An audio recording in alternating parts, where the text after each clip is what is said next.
Magandang gabi mga kadiwa. Itago niyo na lang ako sa pangalang Dolores. 47 anyos at kasalukuyang naninirahan sa lalawigan ng Antique. Isa po ako sa mga masugid na sumusubaybay ng mga bagong upload na stories sa inyong channel. Nakahiligan ko na ang pakikinig ng mga nakakatakot na kwento na pinapadala ng inyong mga sender. Dahil sa mga naririnig kong mga istorya tungkol sa mga aswang, ay nahimok akong ibahagi rin sa inyong programa ang sarili kong karanasan nang magtanan kami ng aking nobyo. Taong 1992, sa buwan ng Mayo, ay nasa 16 anyos pa lamang ako at maagang nabuntis dahil sa pagiging sutil ko. Medyo may kalandian din kasi ako ng mga panahong yon, kaya't maaga akong nabuntis. Gayunpaman, kahit na nagdadalang tao ako, ay pinanindigan naman ito ng aking nobyo na itago na lang natin sa pangalang Enteng. Tubong Ilongga ako at naninirahan noon sa Bacolod. Parehas kami lumaki ni Enteng sa nasabing probinsya at halos matagal ko na itong kakilala simula nung nag-aaral pa ako ng elementarya. Dahil nabuntis ako noon ni Enteng, ay naapektuhan ang aking pag-aaral, dahilan para magalit sa akin ang mga magulang ko. Hindi rin buto ang mga magulang ko sa taong nakabuntis sa akin, dahil kilala si Enteng sa lugar namin bilang basagulero at sakit sa ulo ng kanyang mga magulang. Ngunit mahal ko po si Enteng at ipinaglaban ko ito sa aking mga magulang dahil nais nilang paghiwalayin kami. Hindi raw mahalaga sa kanila kung lumaki ang anak ko na walang ama, kaysa naman daw pakisamahan ko ang walang kakwenta-kwentang lalaki dahil sutil at basagulero nga ito sa aming lugar. Tumigil na rin sa pag-aaral ang aking nobyo dahil pinahiya ito ng aking mga magulang sa aming paaralan, pati na rin sa mga kababaryo namin. Isang gabi, palihim kaming nagkita ni Enteng sa madalas naming tagpuan dahil may mahalaga raw itong sasabihin sa akin. "Dolores, mainit ang dugo sa akin ng mga magulang mo. Pati sina nanay at tatay ay galit din sa akin. Plano ko sanang tumungong Antique. Doon muna ako maninirahan kina lolo at lola. Naroon naman ang ibang kamag-anakan namin. Nais mo bang sumama sa akin?"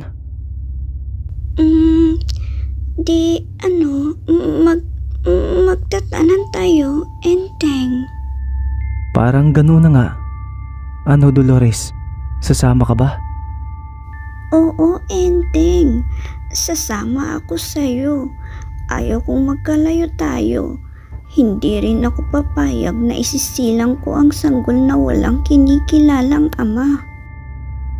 Nang gabing iyon ay napagkasunduan namin na lisanin ang aming lugar at tutungo ng Antique, kung saan naninirahan ang lolo at lola nito. Bukas ng madaling araw din ang nakatakdang pagtatanan namin para walang makakita sa amin. Nang makauwi ako sa amin, ay maingat akong nag-impake ng mga personal kong mga gamit. Iniiwasan ko rin makalika ng ingay dahil natutulog na ang aking mga magulang at mga kapatid. Matapos ko mag-impake, ay nag-iwan ako ng liham para hindi mag-alala ang aking mga magulang. Subalit hindi ko inilagay sa sulat kung saan ako tutungo. Nang makarating kami ng terminal, ay doon na kami nagpalipas ng gabi sapagkat 3:00 pa ng madaling araw ang nakatalagang biyahe. Gayunpaman, hindi ako nagsisisi na sumama sa aking nobyo kahit na hindi ko alam kung anong kahihinatnan namin doon. Basta ang alam ko, mahal ko si Enteng at natatakot akong mawala siya. Nang makarating kami ng Antique, ay agad naman akong ipinakilala ni Enteng sa kanyang lolo at lola, pati na rin sa iba nitong kamag-anakan na halos magkakalapit lang ang kanilang mga bahay. Naging maayos naman ang unang araw ko na pamamalagi sa kanilang tahanan dahil malugod nila akong tinanggap. Simple lang ang pamumuhay ng mga kaanak ni Enteng. Pagtatanim ng gulay at pag-aalaga ng mga manok at baboy ang pinagkukunan ng kabuhayan ng kanyang lolo at lola. Kinabukasan inutusan si Enteng ng kanyang lola na mamalengke sa bayan. Nais ko sanang sumama ngunit pinigilan ako ni lola dahil nagsilipa na raw sa kanilang baryo ang mga dayong aswang. Hindi na rin bago sa akin ang ganoong mga nilalang dahil naniniwala ako sa mga aswang, lalo na't laking probinsya rin ako. Subalit nagpumilit akong sumama dahil nais ko ring makita ang ganda ng kanilang lugar. Kaya't walang nagawa si Lola Lagring kundi ang pumayag. Ngunit binigyan ako nito ng Santo Ara bilang pangontra sa mga bati at pati na rin sa mga nilalang na tinatawag na aswang. Nang makarating kami ng palengke, ay agad naman kaming bumili ng mga inutos ni Lola Lagring. Lahat ng iyon ay pangunahing pangangailangan sa pangaraw-araw. Matapos naming bumili, ay agad naman kaming tumungo sa paradahan ng jeep. Samantala, habang nasa loob kami ng jeep at hinihintay na mapuno ito ng pasahero, ay isang matandang babae ang nakaupo sa aking harapan at matalim akong pinagmamasdan. Iya, ilang buwan na yung dinadala mo? Usisang tanong ng matandang babae sa akin. Magtatatlong buwan na ho ito, Lola. Bakit po? Mukhang buo na ang sanggol sa sinapupunan mo. Maaari ko bang hawakan ang tiyan mo? Sambit nito na labis kong ikinagulat. Hindi naman ako sumang-ayon sa sinabi ng matandang babae. Ngunit dahan-dahan itong inilalapit ang kanyang kamay sa aking tiyan. Ngunit sinita ito ni Enteng, kaya't hindi nito natuloy ang nais nitong gawin. Tila nainis ang matandang babae sa sinabi ni Enteng dito, kaya't tiningnan siya nito ng masama. Nang mapuno na ng pasahero ang jeep, ay agad namang pinaandar ng driver ang makina. Samantala, habang tumatakbo ang sinasakyan naming jeep, ay patuloy na nakabaling ang paningin sa akin ng matandang babae at nakatuon ang mga mata nito sa aking tiyan. Hindi pa naman ganoon kalaki ang aking tiyan ng mga panahong yun. Manong driver, para po. Sambit ni Enteng na makarating kami sa bukana ng sityo na nasa tabi ng kalsada. At nang huminto ang jeep, ay agad naman kaming bumaba ni Enteng at inalalayan ako nito. Ngunit bumaba rin ng jeep ang matandang babae. Hindi na lang namin ito pinansin at nagpatuloy kami sa paglalakad papasok sa aming sityo. Saglit kong ibinaling ang aking paningin sa binabaan namin ng jeep at nanatili doon nakatayo ang matandang babae at sa amin pa rin nakabaling ang tingin. Enteng, tignan mo ang matandang babae. Nanatili itong nakatayo sa kabilang kalsada at patuloy tayong pinagmamasdan. Huwag mo nalang pansinin ang matandang yun. Mukhang hindi naman siya taga rito. Tingin ko rin, mukhang hindi ito taga rito sa inyo. Ang weirdo naman kasi ng matandang yun. Ani ko muli kay Enteng habang marahan kaming naglalakad. Nang makarating kami sa tapat ng bahay ni Lola Lagring, ay sinalubong naman kami ni Lolo at kinuha nito ang ilang bitbit kong supot. Kahit matanda na ang lolo at lola ni Enteng, ay malakas pa rin sila at mabilis kumilos. Enteng apo, sigurado ka bang dito na kayo maninirahan ng nobya mo? Tanong ni Lola Lagring sa kanyang apo habang kumakain kami ng pananghalian. Opo Lola, dito na kami maninirahan ni Dolores. Wala namang problema sa amin ng lolo mo kung dito kayo sa amin maninirahan.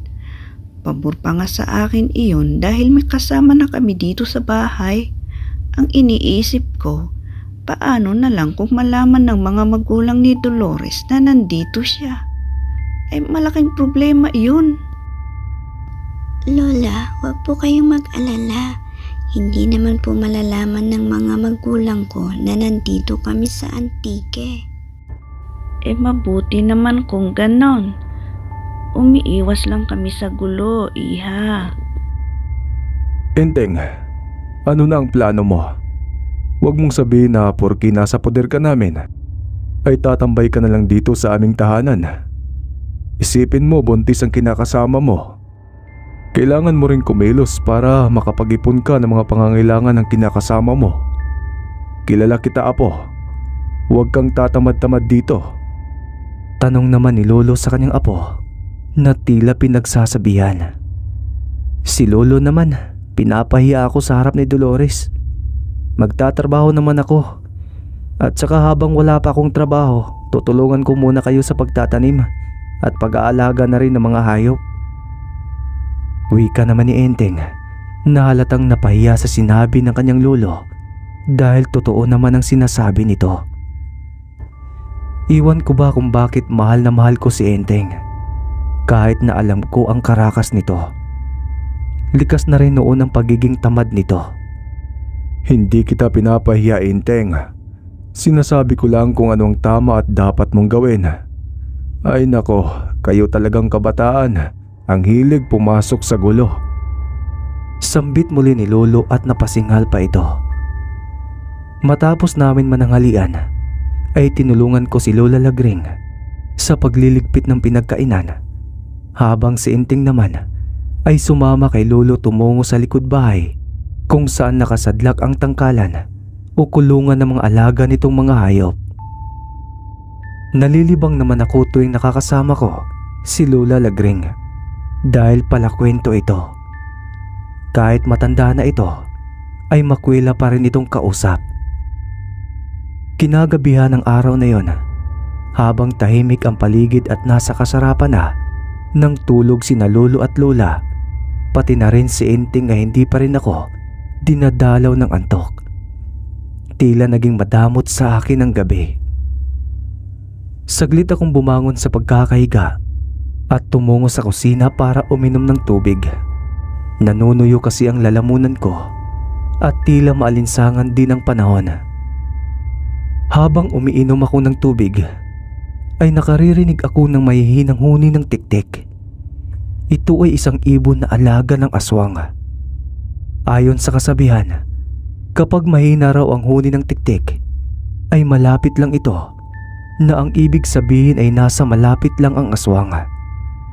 Dahil sa hindi naman ako matatakotin noon, ay hinayaan ko na lang ang huni ng tiktik. Gasira ang nagsisilbing liwanag sa loob ng tahanan ni na Lola Lagring. Dahil wala pa sila noong kuryente, pati na rin ang ibang kaanak nila Enteng. Ngunit nang pabalik na ako sa aming silid, ay tila ba nararamdaman ko na parang may mga matang palihim na nagmamasid sa akin. Hanggang sa maibaling ko na lang ang aking paningin sa isang sulok ng dingding malapit sa bintana ng sala. Napaigtad na lang ako nang masilayan ko ang mapupulang mata na sumisilip sa maliit na butas ng dingding. At dahil sa hindi naman ako matatakutin ng mga panahong yon, ay mabilis kong dinampot ang aking tsinelas at walang habas kong ibinato sa nilalang na sumisilip sa dingding. Matapos kong maibato ang bakya kong tsinelas, ay umangil ito na tila nasa pulko ang mata nito. Narinig ko rin ang mga yabag nito na tila papalayo. Dahil nagising na ang mga kasamahan ko sa loob ng bahay dahil sa nalikhang ingay ng bakya na tumama sa dingding. Tinanong nila ako kung ano ang ingay na yon. At sinabi ko naman sa kanila na may binato akong nilalang na sumisilip sa dingding. Dolores, mukhang binibisita ka ng aswang. Malakas talaga ang pang-amoy nila sa buntis. Wika ni Lola Lagring. Oo nga po, Lola. Mukhang alam ko na kung sino ang bumisita sa akin. Maiksing tugon ko naman sa sinabi nito.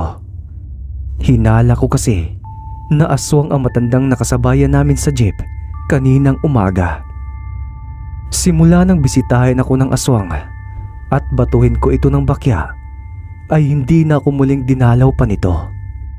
At sa mga lumipas pang mga araw, ay tuluyan na nga akong hindi ginagambala ng nilalang na yon.